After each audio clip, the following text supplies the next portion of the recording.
Get used to them nodding on you. They be heavy when they nod. I mean, they start one of them heavy points on you and go, so, Jim.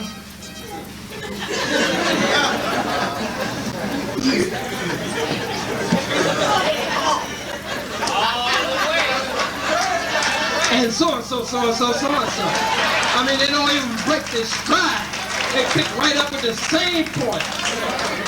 Now they got all this ice and crack and all this other stuff. Yes, sir. Cocaine, and you notice it's white.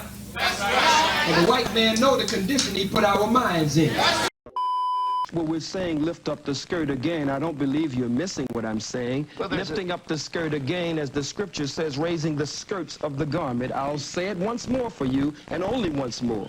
Has to do with revealing the history, the hidden history. When you lift up someone's garments, then you show their shame. You show up their private parts, that which they normally hide from the rest of the world. I'm not dealing with organs under the garment. I'm dealing with the organ of slavery and those parts that have been kept private from the masses. This New York City slicker Jew. Yeah, that's him. I'm talking about Mr. Goldstein. Mr. Goldberg. Huh? Mr. Goldsmith, Mr. Rubenstein, Mr. Silversmith, Mr. Silverstein. Why they call them Goldstein and Rubenstein and Silverstein? Why can't I even wear a watch or wear a ring? Or why can't the sisters wear a necklace or a bracelet without us calling it jewelry? Go ahead. Right.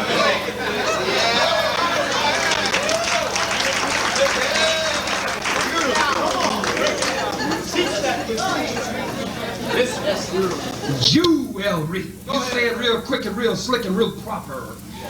Jewelry. It's jewelry. That's why he's called Rubenstein, Goldstein, Silverstein, because Professor Griff was right.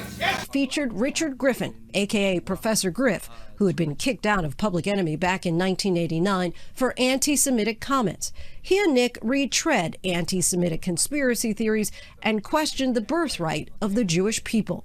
The reaction was swift and widespread. Nick lost his deal with Viacom CBS and stepped away from a daily radio show. Public Enemy Professor Griff didn't lie.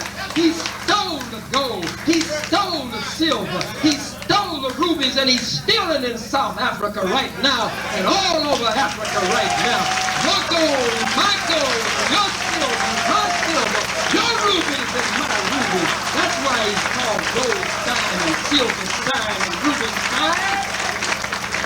Wearing the jewelry. This Johnny-come-lately imposter Jew went into Africa, studied the Kunti, what the white man called the pyramid.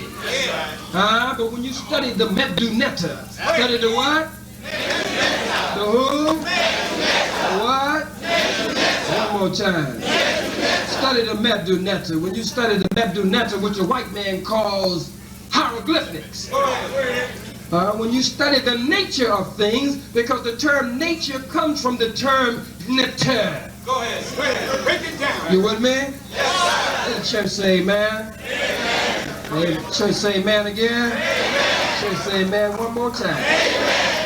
Amen. They took the Kunti, the pyramid, which is the key to the ancient wisdom and the ancient greatness of the black man and woman when we were in our glory.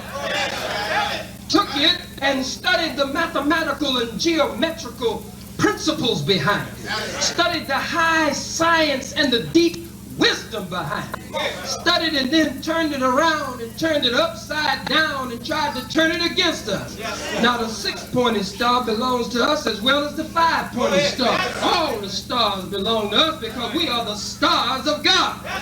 But there's another meaning with this star other than that. And that is that they took it and turned it around and turned it upside down and turned the wisdom of the original black man and the original black woman around and upside down and against us. And here you have 1, 2, 3, 4, 5, 6 smaller pyramids in the big one. one that was superimposed over the other one. Turned it around. This Johnny come lately imposter Jew now has this on his flag. On his rag.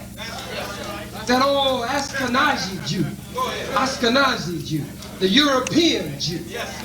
That old one that came out of the caves and hills of Europe and came in among our people, and whatever customs and lifestyle they saw us with already, they adopted it, and some of it they corrupted it. Because before there was a Quran, you were righteous by nature. Before there was a holy city, Mecca, you were a Muslim and righteous by nature. You were just making a holy pilgrimage to the holy city of Mecca.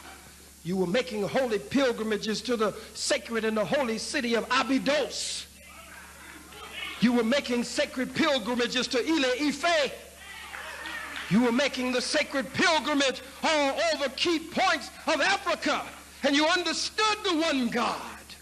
You called the one God either in the feminine or in the masculine by different names, but you always believed in the one God long before there was a prophet Muhammad sallallahu alaihi wasallam. I'm at the crossroads in my life, but there are things that I cannot forget and I cannot put down. I believe with all of my heart that the white man is the devil, and I must teach that he is the devil. I cannot back down from that. I must teach that he is the devil. All praise is due to Allah. Whether you like me or not, whether you accept me or not, whether you condemn me or not, whether you suspend me or not, the goddamn white man is the devil, and I will teach it from the cradle to the grave. Always teach it. Because I know that you are a fickle people. I know that you are a flip-flop, wishy-washy people. I know that you are different strokes for different folks, but it's different ways on different days. Oh, yes, you are. Damn it, if somebody don't continue to remind you, you'll try to walk into slave theater with Susie Ronwickle on your arm. Let me put the bullet on hold for a moment. Went out and attacked the rappers. He didn't know Tupac Shakur. You don't know Snoop Doggy Dogg. You don't know Biggie Smalls. You don't know Sean Puffy Combs. You don't know them butts. While you sitting on your butt, afraid to come into the community and deal with the grassroots of your people, a whole generation has come up around you. Let's talk about the rappers for a minute. Can we talk about the rappers for a moment? Let's talk about Tupac Shakur for a moment. Tupac Shakur is a child of the 60s. Tupac Shakur, born out of the spirit of the revolution of the 60s. Tupac Shakur, fire in his bones. Boldness and rebellion in his blood. Born from his beautiful, bold Black Panther mama, Afeni. Sitting in the jail cell, a revolutionary woman carrying the fruit of life, mocking the child in her womb, mocking the child with rebellion, mocking the child with insurrection, mocking the child with a spirit to not go along with what's been going on. When you got a generation like that, you got to work with them. You got to mold them and shape them and fashion them. They represent the best generation we've ever produced. They're mad. They're angry. White man say, wear your cap, turn this way. They turn theirs around. He say he wearing his pants up, they wear theirs down.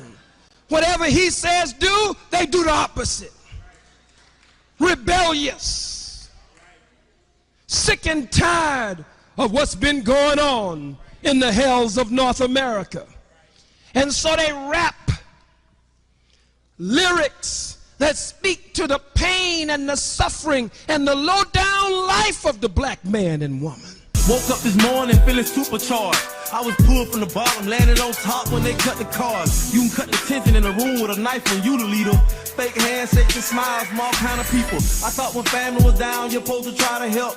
You find somebody that appreciate you, boy, that shit real. You lend your hand to one of these bastards trying to shell. They're scavengers, they gon' try to play you like a squirrel. My people down, I was dead, one considered real. I took my brother off the streets to find that he steals. After we have been robbed of our names, our language, our religion, our culture, our God, our folkways, mores, and robbed of a power, the power of our own being. If this was chess, we'd be yelling checkmate 3 years ago, because we've been beat these. It's not a game.